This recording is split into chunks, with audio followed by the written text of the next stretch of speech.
Season 1 was about transformation, realizing you can love your life and break free from stories that held you back. Now, in Season 2, we're stepping in a new frequency. What transformation looks like in real life. The messy middle. The real, raw conversations. If you're ready to live your truth, let's talk. This is Jessica Javens Talk.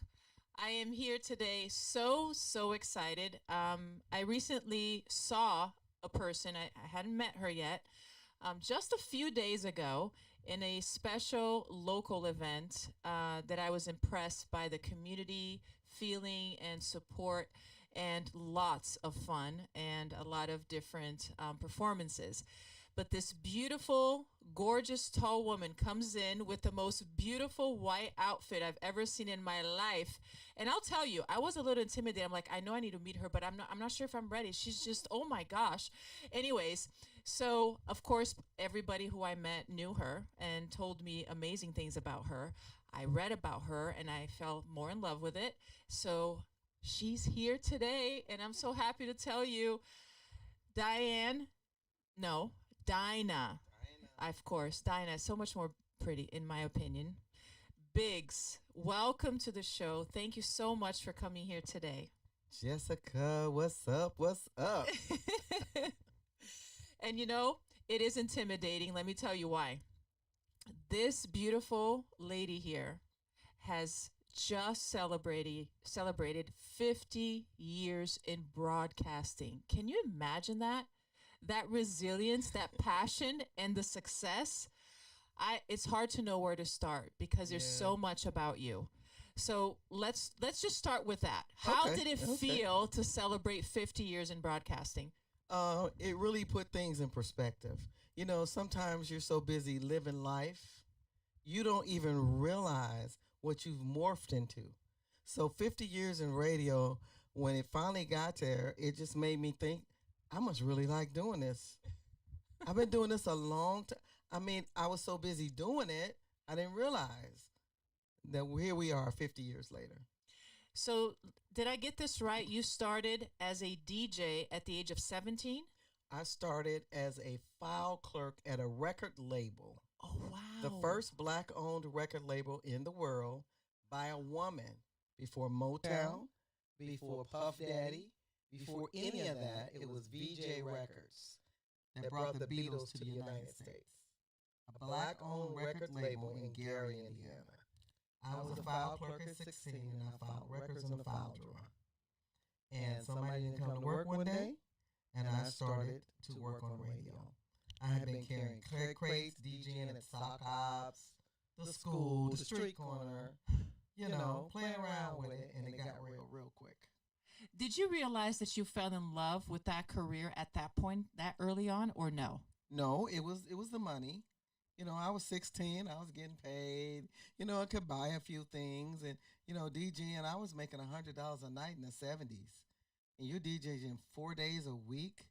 So I had more money. I didn't have to work nowhere. Just play records. Like, woohoo, this is fun. That's awesome. Did you have anybody not believing in you at that point? Oh my God, my family was so against me. My mom felt like I was throwing my life away, hanging in the streets all time of nights, DJing with these guys, picking me up, coming home smelling like smoke, you know, because back then you could smoke in the bars. And it was just all terrible at home. They felt like, you know, what is wrong with her? How long did that last? That the family, or were they always against it? How'd that go? It lasted till she made me make her a promise that I would go to college and graduate, so that when this DJ and stuff fall off, you have some way to take care of my grandkids. So a good 4 or 5 years, from 16 to 24, maybe. Wow. The whole, until her friends, till I got good at it.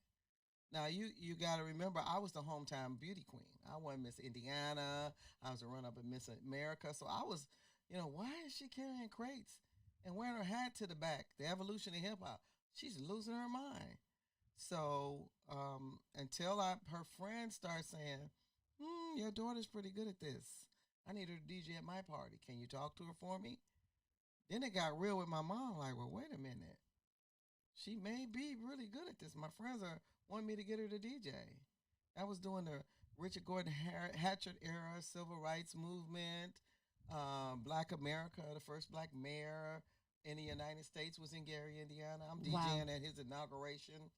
It got real quick. I was like, well, should I be proud that she's on the stage? She's just not in a dark club in the alley somewhere, So yeah, Wow. So I don't know. For me, at that, especially at that age, when you're talking about maybe about 7 years or yeah, so, that's a long time a at long at, time. w- at that age. And how were you able to muster up the resilience of just staying there and sticking to it? Well, because I told my mom I had no money. It was a job.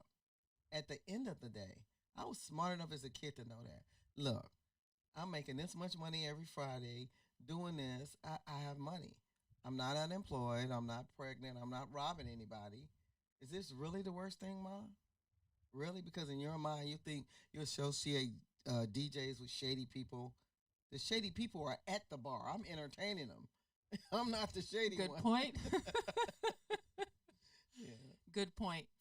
Now, you were mentioning to me earlier that there was something else that happened during that career that was a little bit of a negative experience that I wanted you to share, and how you used that to maybe propel your career even further. Right. Well, it was a lot going on in terms of me being a woman in the industry in the 70s. Very few.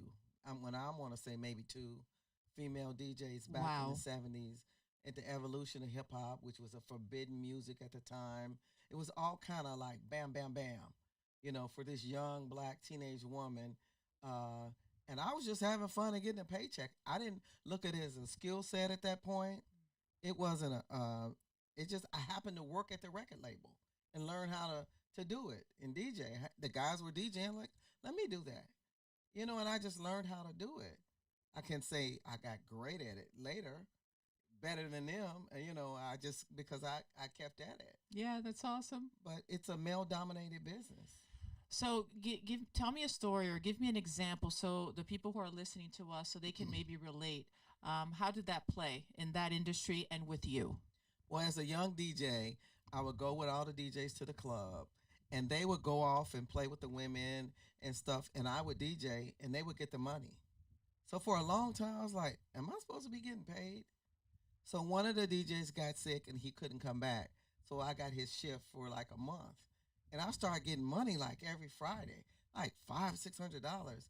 And I was like, am I supposed to be getting this money?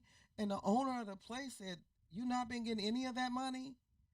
They were supposed to be splitting the money with you. That comes from being the neophyte in the Wow. room. I didn't know that. So I did all the work and the guys just kicked it. So finally, when he got well, I had his job then. They kept me. Wow. Yeah, Look at that. yeah, That's amazing. yeah. How long did it take for you to realize that or that event happened? It took almost about a year. Wow. I was so happy to be. Graduated from college, turned 21, became legal. I'm in a club with 700 people. Back then, I'm rocking the box, and all the DJs showed me all the tricks because I was the little girl in the room. They Oh. showed me everything. I had the whole blueprint from I could scratch mix a record in a club, crisscross my hands, and do all of that before I was 21. I That is was the so girl cool. for real because they taught me everything. They taught me all their tricks. Not to realize, like, okay, she got my job now. Wow. Yeah, Do you still mix today? I do. Yeah. Oh my I only gosh. DJ now for the homeless and for the kids. Once a year, I give a citywide Christmas party, and I DJ for the kids and for the seniors for my homeless events. I come out of retirement. It's a big thing. People come from everywhere just to see me do it. That's amazing. And it's a lot of people that do it now, but I'm like the original OG type. Oh yeah, absolutely. Yeah. And is the DJing that you do still like with the big records, the old Oh style? yeah. Yeah. I have techniques. That's a phrase they use, the turntables, the old school ones. And I do I have a contract with IPS schools here, Uh-huh. and I do all the dances for the schools. And I got pictures where all the kids is just looking at me because most DJs now push a button. That's They right. got a laptop with all the music Yeah. on, and they say, I'm DJing. I'm like, no, you're not. Yeah. I love it. It works, but no, you're not. Yeah. You know, Yeah. for real. But yeah, I stay up on it. I practice for hours at home. That's It's awesome. a hobby for real. So you do love it. Yeah, since I don't have a man, you know, I'll get me a glass of wine. I'll go in the studio and I'll rock out. Oh my gosh. Yeah. If I move to Indianapolis, I'm going to coming invite over? myself Come over. on over. Yeah. Mhm. We got the big studios. Yeah. That's so cool. Yeah. So cool. Yeah. Oh my gosh. Okay. Now, you were saying that you were single, but you actually told me that you were married before, right? Yes. When I lost my husband, he passed. I am so sorry about that, but you were Yeah. telling me what a wonderful support and Oh. like he was there for you Yeah. in every way that you needed, Yeah. right?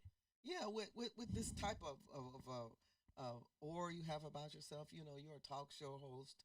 I mean, you're a motivational speaker. You have all these things, and then you got to have the right person to gel with you. He was that one for me. Mhm. It was like it was no drama. He'll be in the room, and people's like when I announced my husband passed, they're like, "What husband?" He would fall back in the concerts and things, and but when it was time to go home, he would have the car, the bath water ready, and it was a wrap. But now that he's gone, Jessica, oh my God, what's happening in the world? What is really happening?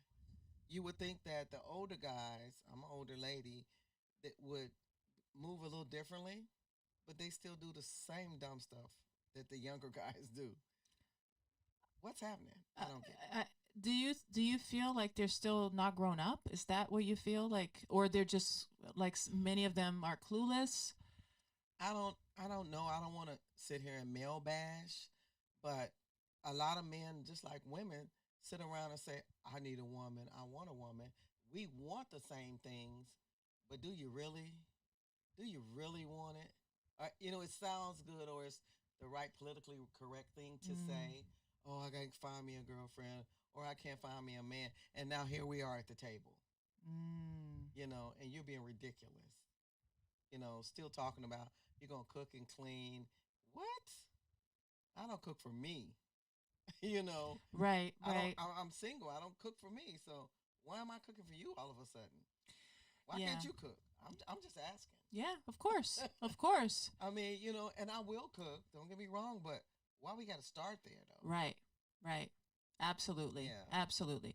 And I was thinking, I don't know if this is because of the era that we're living to, about people being completely clueless because of everything AI, social media, fast paced, immediate satisfaction, immediate reward, everything is here and there. And then their expectation of a relationship is actually something that they want right now and then.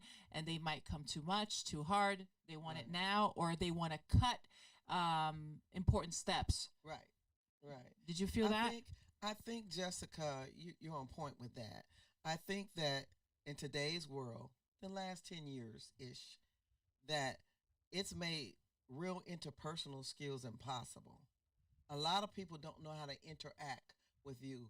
They think because they said hi to you on Facebook that it's a real conversation. Um, the world is just kind of messed, especially the younger ones, uh, up with that because they think everything is immediate. It's here and now. They don't even have to write you a love letter. AI will do it for them. Oh my So are you gosh. really talking to me? I mean, nothing's like for real. The interpersonal skills that you grew up with back in the day, nobody's sitting down with their mother, their families. Your sister's in one room texting you, and the other ones. Yeah. Nobody's interacting. And I think that's what we do, you and I. Public speaking, podcast, radio. We are interacting with people. That's why they are drawn to you, to your show. You're actually having a conversation that they haven't had. They haven't had. People walk around.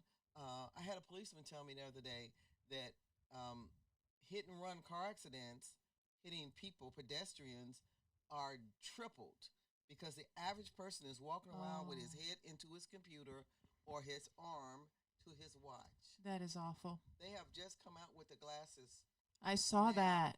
And that's the next thing, the glasses. You put on, you don't even have to do nothing. You have to look down. It's right You're there. looking at me and they're talking. We could be talking and they're talking to somebody else. That is insane. It's ridiculous. But what are we going to do about it? Because this is the world we live in. We have to teach our kids, one, and we have to hold ourselves to a higher standard. On Saturdays, I pick up the phone and I call people. They were like, wow, you didn't text me? No, I didn't text you. What you doing? Like, I'm saying it to you. What are you doing? And it's just so unreal. Yeah. My mom is bothered by the pastors at church with the Bible on the phone, and they reading the verses on the phone. He ain't no real preacher. He ain't mine, it's the same Bible. Yeah. But it's changing in front of us. Yeah, and very fast. Very fast. Very fast. The average kid don't know how to sit down and have a conversation. They rather do it with their computer. Oh yeah, or be alone because they're not alone, Yeah. but they're alone. Oh, I'm in a whole classroom with my friends on the classroom Zoom. No, you're not. Then they come out of the room and they grab their phone and get in the bed. Yeah. And play on their phone. It's no interaction. Yeah. People are scared to go to public events and large events where you can go out and have that old time fun at carnivals because it's so dangerous. So what do you do? Wow, that's a very, very Yeah. good question. Talking about the relationships, I then thought about powerful women. You are a powerful woman. You are a huge example for so many people, but especially women. Now, let's go back a little bit when you had to get your degree that your mom said, oh, you got to go to school and you got to get your degree. So what did you do? What did you get? So I used to DJ. Clubs open at 8. You DJ till 3 in the morning, and then you take a little nap, and then I had to go to college. The college, IU here, IU there. So I had to actually go to college, go to class, and then so finally I graduated. My mom made me promise her so she wouldn't think I was throwing my life down the gutter, DJing. So, I got my degree, and it was kind of rough, sleepy mornings. Sometimes you go out to breakfast after dinner, after the club, hang out with your friends. It's kind of rough. Yeah. But I never smoked and I never drank. Wow. Because that was the environment I was in. And I felt like I'm never doing that. Wow. I didn't even want to date a guy that smoked. Wow. Because I was in there all the time with smoke. And that's back in the 70s. In the People were not talking They about had- how bad smoke was. They had I'm surprised if I don't have secondhand smoke. I was a DJ in a club for like 15, 20 years. It was no regulations of that Yeah. back then. And then, like, every guy that wanted to talk to you was drunk. Oh, He'd been my in the club. gosh. It was my job to keep them drinking, playing the music. Right. So, so I never wanted to date a guy that drank and smoked. But when I graduated and my mom had finally got to have her graduation party and all the people came and it was like, how the heck she graduate? She was at the club with us. Wow. I'm like, but my friends went home with stray guys, had random babies, and threw their life away like my mom was trying to think I was doing. Right. And I was working the whole time. So when I retired from my job, people was like, how she retired from the job? She at the club. It's multitasking, I guess I learned at a young age. That is incredible. At that age, Mhm. that you were so disciplined and focused. Yeah. That is amazing. When I look back on it, Jessica, I was like, how did I do that? And then it's the music. It all goes back to the music. I was the DJ at the university. I did the sock hops in the club, in the hallways, the surge area at IU. So the teachers knew me. I was president of the student council. I was like the most popular person. It went back to the music. It wasn't me. It was the music. So from that, I felt I got to keep going, so I can DJ at the graduation party. I graduated from college and DJ'd at the college graduation party. I was the microphone person at the ceremony. I had the equipment for the microphone. It goes back to the music. So I learned something along the way that my mom was afraid I wasn't going to learn anything that could help me, but I really did and didn't even know I was learning. I became an engineer, had a first class FCC license. My mom made me keep that up. I had that by the time I was 21. And she said, Wow. don't you ever let it expire. Wow. I can start a tower, a transmitter. I told Andre I can come over here and put his stuff together for him. They taught me everything because I was the only girl in the room and I was a kid. I was not a threat. They taught me everything. Those old engineer guys was showing me everything. So when I took the test, I knew it all. I was the only one that had an FCC license. I have rented it out to radio stations because in order for them to have a person on site, they have to have a person with a first class license. I see. Yeah, I got all kind of side hustles from playing records. That's amazing. Yeah. Now, tell me about this environment a little bit more. Moving forward into your career, because you mentioned a lot that you were the only girl, and now where you're at today, we know that you're actually the first Black American woman to own a radio station in the state of Indiana, Yeah. which congratulations. What an Thank you. example of leadership, resilience, and empowerment for women. But tell me how that looked like in the environment that you were in. Is that a woman's environment? No, it's not a woman's environment. I don't think it will ever be a woman's environment. But we as women are here. And it's a few of us that are here to say, um, I don't know how it happened, Jessica. I don't know how that wasn't what I was going for. Um, the pandemic hit in 2020. Mm-hmm. Radio stations were shutting down, sending people home. No way to get messages out to people. My grandfather encouraged me to start my own radio station during the pandemic. You ain't doing nothing else. The world shut down. Let's just do this. So he passed away, bless his heart, and he encouraged me. So I started to do it and didn't even know I could do it. When I applied for the license, I applied for the same license of every radio station you hear. Uh-huh. That license costs a lot of money. A terrestrial license. I can have a tower. I can build a whole radio station. I got all the licenses. Wow. That's the first thing I knew in business to do was get the licenses. So I bought all the licenses. Then I get a call from CNN telling me, congratulations, you're the first Black, blah, blah, blah. I'm like, when did that happen? And then they said, well, we have a challenge. Madam C.J. Walker's camp is challenging this because she had a radio station here in Indianapolis back with long time ago when the Madam C.J. Walker building was built. And so they said, we're working on verifying that, but that's the only thing that determines it. So we go, wow. So then we start looking it up. Yeah. And comes to find out they had to call back and congratulate me for real, because Madam C.J. Walker owned it as a company. I'm an individual, solo. All my licenses are just me. No company, no corporation, is me. I've since turned it into a corporation, but the original license was into that. So I'm like, then people start wanting to interview me. I'm like, but why? I just got a license, to do radio. So then I became a threat to people because with that comes a lot of power. So I bought all the royalty licenses that pay artists that they were talking about at the conference. Most people have one. I have all of them because I felt like being a woman, I got to stack my chips extra high.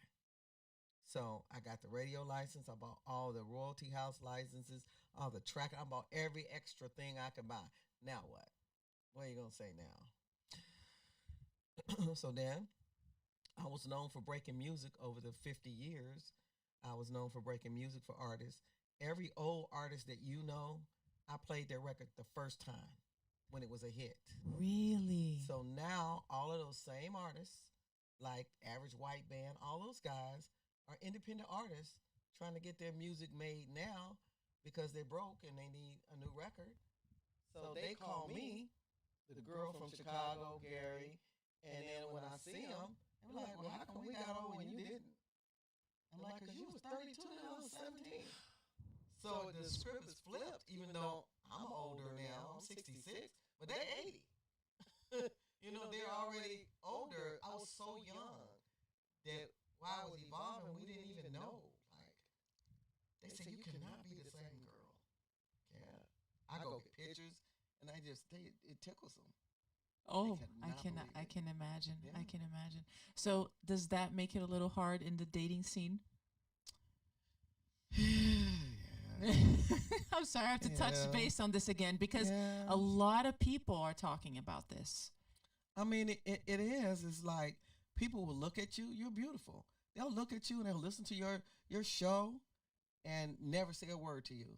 And then 5 years from now, you run into them. It's like, I always liked you. Why didn't you say nothing, dude? Right. You know, I felt intimidated. Yeah. Or then you're full of crap, one or the two, you know. So it affects the dating game. I'm around guys all the time. They assume you have somebody, and then most the guys I'm around tell them don't say nothing to her. She's working to make them respect what I do. You know, they'll call, man, she fine. Like, hey, don't do that to her. So I don't know.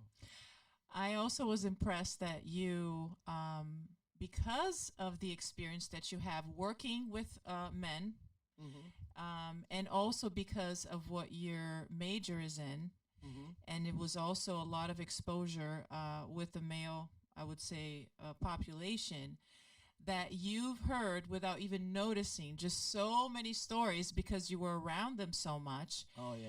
That you can smell anything from the distance. So Jeez. tell me a little bit because I'm not at all good at that. So tell me a Right. little bit about that. Well, you know, growing up as a young DJ, I'm running with guys. I hear all the backstories about all their girlfriends, the wannabe girlfriends. And then when I graduated from college, I morphed into the legal career. And so that's a male dominated field as well, legal. So I'm dealing with men everywhere I turn. I know everything. So when a guy comes to me with that BS, I'm like, bruh, please walk away now before I go ahead and tell you everything you don't want to hear. I can smell it coming because I've heard the guys talk about it all the time.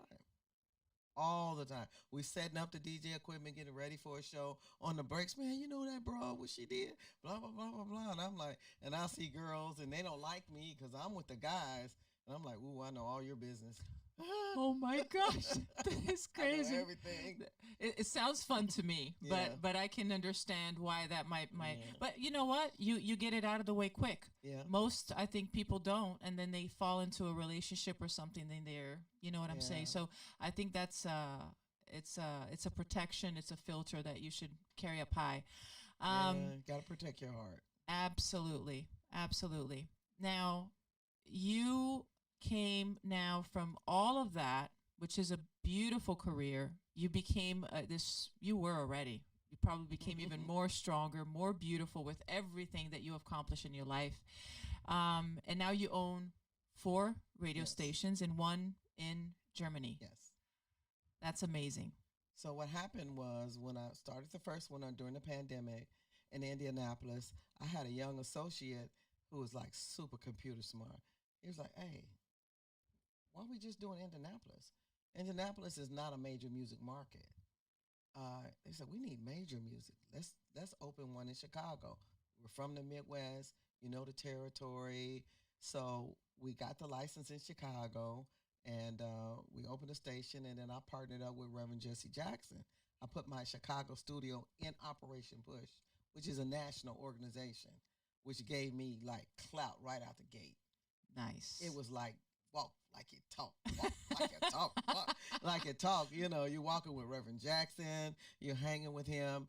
And what he did for me in Chicago, which is the 3rd biggest media market in the world, Chicago is, was he gave me confidence. He introduced me to the people. He tested me big time. He tested me one day. He said, hey, come go somewhere with me. And I go outside. He has Secret Service because he was a presidential candidate for years. And we get in the car. The door's locked from the inside. The windows is black. Secret Service take your phone, block out all your numbers. I'm like, wait, what's really going on?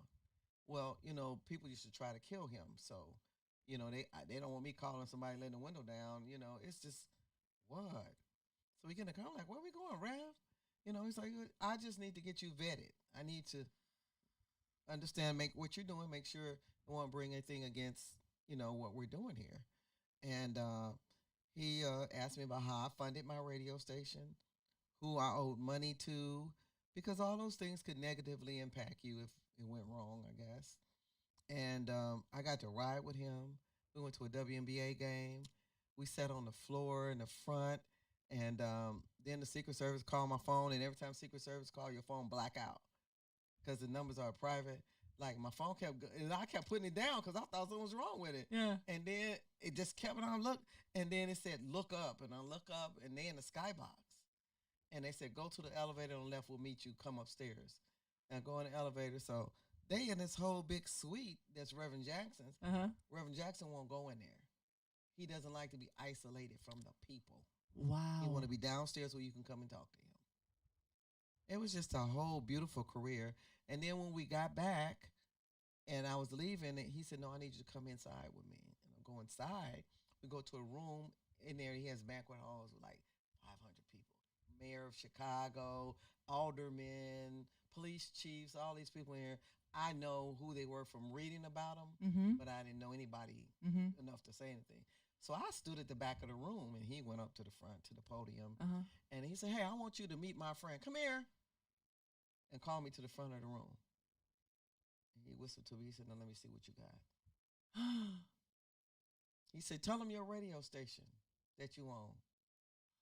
My Chicago station. This is how it all happened. Wow. And I must have upheld my part of the bargain because his son, who was a congressman, was running for office. And I said, I want to be able to give you news as it happens, not after it's happened. I want to bring this. Oh, what's the radio station number? Everybody started lining up, taking pictures. People's like, I saw you on Facebook. I follow you. I haven't seen you for years. He connected the dots. That's what Reverend Jackson does. Wow. How did you feel at that moment? I felt like you better do this.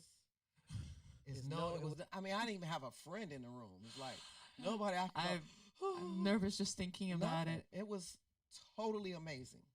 Wow. And then we go back in the background. I said, Rev, why did you do that? He said, I gotta know that you can be quick on your feet. That's when they had one of the NBA players, the WNBA players, and they wouldn't release her a few years ago. Brittany Griner. Yes. They wouldn't release her, and he was going to go get her. So we were in the room. All the press was there, and he said, I need the room. And so everybody got up to leave, and I got up to leave too. He said, not you. He said, will your radio station cover that? Will you go out of the country with me and cover that? I'm going to put your radio station on top. Well, he got sick. It didn't ever happen. But the fact that he asked me, do you know what that would have done? You know, they say one right move can make it. Just one. If somebody gives you a chance, and I always felt like since I've had the stations, we're celebrating our 5 years this next week, Saturday, I've given so many people their first chances. And it's so funny because I get irritated. I'm like, why is she? And then they have to say, it's the first time. This was you. You got to give people that first chance. You got to reach back. You got to do it. I love this. And because all of us in one way or the other can do that. Everybody who's listening here to our this episode, everybody in one way or the other can do that. And I love that because you told me that in a way your grandfather was there. He different than maybe many other males in your life who did not believe in you. He did. And he invested and helped you so much with your career. And now Rev helped you as well. And you are passing that along. And you're doing that to so many different artists. Some of them that I've met recently that I re-saw now at the Kneecap event that I was so happy to see that are so talented. And I wanted people to know this because they need to understand how important it is and how much power we have to help each other. Oh, so we share. have the power. Yes. The power is with us as people. The interpersonal skills that we possess, we have what it takes to help each other. You know, you might not have time, but sometimes you have to make time.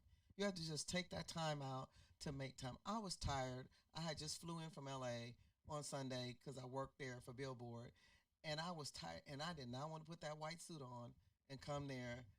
But I did it because I did a lot for those guys there. I needed to be in that room. I needed to be there. So sometimes you have to push yourself because you're now held to a higher standard whether you ask for it or not. You as a life coach, you as a podcaster, when people look into your eyes and listen to your programs, we're relying on you to give us information. So with the male figures out of my life gone now, and I looked around and I was like, it's just me now. And, I have to have a talk with myself and say, you got this. You have been given every opportunity to be able to walk now without the others. And sometimes it's hard. It's like, who am I going to rely on? I have to reach back to what I've learned and rely on myself and keep pushing, and the rest will come. Thank you for saying that. And in this season, we're going deeper, bolder, and more intimate. I love that. Remember? Yes. And you touched on a point, maybe a fragile moment of yours. Maybe when you're going to bed at night and you're more fragile or vulnerable, and that those thoughts come and you might feel scared. So can you think about a moment or how you actually identify these moments and how you're able to bring yourself back up again from it? It's just, it's overwhelming for me. People think you do it effortlessly. If you look on my social media, it's like, oh my gosh, but they don't know how hard it is, because now I am the older person in the room. I do voice tracks for national TV shows, and so I fly out to do these, and it's all the younger pretty girls in the room, and it's like, they flying in this old lady from Chicago. Because when you say you got 50 years in radio, people automatically think, oh God, really? 50 years? She's got to be an antique, right? You started so young. And so, and I'll be right next to them and they not even know it. I'll be sitting right next to them. I'm sure. And they're yakking. And then when they call me, they go, and those are the moments I have to be encouraging and remember that, the light is shining on me.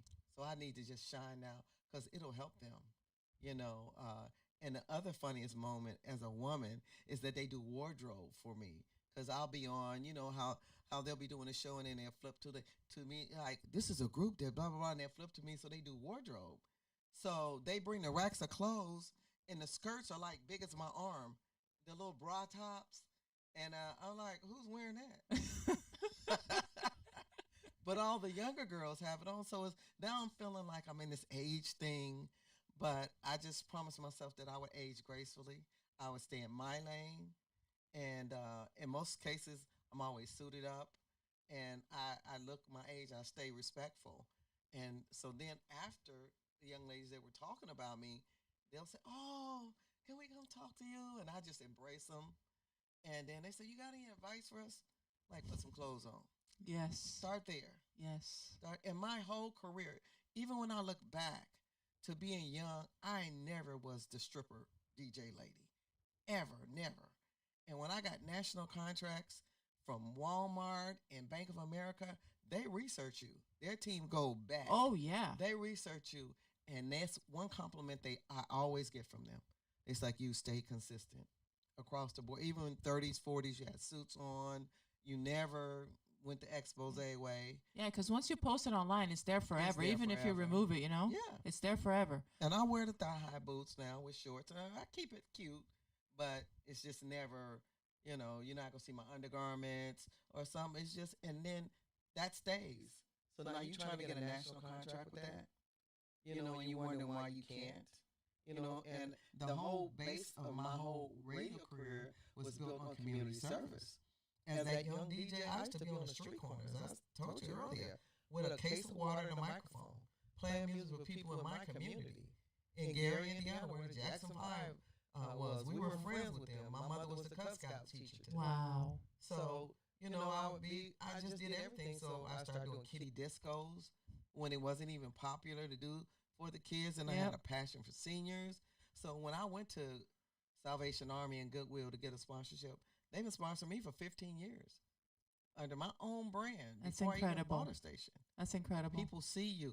They see you. That's amazing, because we people who are in social media now know that perception is very important, but it goes even deeper, like you're saying. And you're right, because, and I'm a believer of that too. You don't need to show, like you said, that much for you to look pretty or for you to be valued.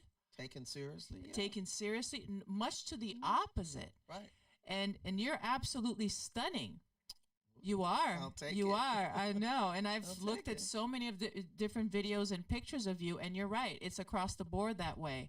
And that's what is inspiring, because people sometimes are doing these other type of clothing. Why? Because they're seeing other people doing it. Trending. Exactly. But if they see you as the successful, amazing woman and strong woman that you are today, and the way that you're portraying yourself, there is no comparison. So in a way, I'm so happy that you are in broadcasting because you are more visually seen by these other women. And I want this to convey to the families, to the children, the mothers, everybody here who's listening, is to understand how much power they have, and that you don't have to appeal to certain things that are trendy right now. Like, I don't know, even like the gym clothes that people wear at the gym today, it's like has changed, you know. My mom is 80 years old, and she's still on me. You're not gonna wear that ever. Because you don't need that to be valued, to be beautiful. You don't need to be in that level, you know. But unfortunately, the media has such a power. But women like you are such an inspiration, and I was so thrilled for you to come to the show because of that. Tell me now, what message that you feel from deep inside of all of these different things that we talked about, that you felt and that you remembered, that somebody, another woman on the other side of this lens, can take away and start practicing right now to help her with her present and future? That's a really good question. That's a good question for a thesis. Yeah, for a PhD. I'm going to keep that because I've been threatening to go back and get a PhD. Really? I have. But the takeaway for me to share, and for someone to just embrace, that's listening, that just may need a push, is to know your own strengths, own your power, work at doing what you want to do. There's some things in life we have to do. We got to work to pay the bills. But what is your passion? What is it that you like to do? If after you feed your kids, go to work, clean the house, go in a closet with your book and write down what it is that you want to do for you. Don't involve a husband, boss, nothing. And own your own passion and work a little bit every day toward that. I absolutely love what you said. Yeah. It was only after my 40s that I realized that. Yeah. And that I start working towards that. And now I am where I am, loving my life because of that one thing that you just said. And I didn't realize it. I thought I just had to get a job. I should be grateful just to have a job, or be grateful for just the people who wanted to hang out with me. And I just took it as it is. But I took the charge and the power away of me making my own decisions. So the way that you put it right now was perfect. Yeah. Thank you for sharing that. That's very powerful. I have been so grateful because when this production reached out to me to be a part of their show, that one yes took me to another door that took me to having my own channel, my own show. And then from that, I started to meet other people. And now I got to meet you. And this is an absolute privilege. And now I get to share you with so many others that are listening. I am thankful for that, because like you said, what women have helped, and not a lot. I reach out to all the women organizations, and never much. And then when Andre said you want to interview, I was like, really? He was like, yeah, she wants to talk to you. I was like, man, that is so cool, because that's what we're supposed to be doing. Yes. This is what we're here for. We interview everybody, but we're supposed to reach out to help someone that's doing something that we're doing. Absolutely. That's amazing. Yeah, I'm also part of an association of entrepreneur women where the majority of the women that we do help and support are immigrants. So we do that too, because the life of immigrants is very, very difficult. It is. And this year especially, of course, people know that. And we want to make it right, but at the same time, we want to be able to be helpful in understanding. So my heart goes out, especially to women. And you experienced that so much, that challenge of being a woman and being Black American. So it's like a lot that you had to get through to be able to be successful like you are today. So I'm very privileged and happy that I was able to meet you and bring you here to the show. So if you are watching us up until now, I want to ask you to please make sure that you share this with every woman that you know, because you also have that little small part, that little piece that you can do right now by sharing this and empowering somebody else. Don't keep it to yourself. We're not keeping it to ourselves for a reason. So I invite you to do the same. And thank you so much for following us. Click the like button and make sure you subscribe. We're here today by the wonderful and amazing production of the I Am Beast Network.com. And this is also brought by Andre the Beast Creighton. And I have to mention, this is also brought by Forever Living, the aloe vera juice that transformed my life, and my brother's new bar in Fort Lauderdale, Wine Bar. If you like wine, you like wine. Yes. When you go to Fort Lauderdale, you need to come with me. Okay. Through the vine. So this is Jessica Javens Talk, and we had Dinah Biggs today. Thank you for watching. All right. Bye, guys. Let's talk. This is Jessica Javens Talk.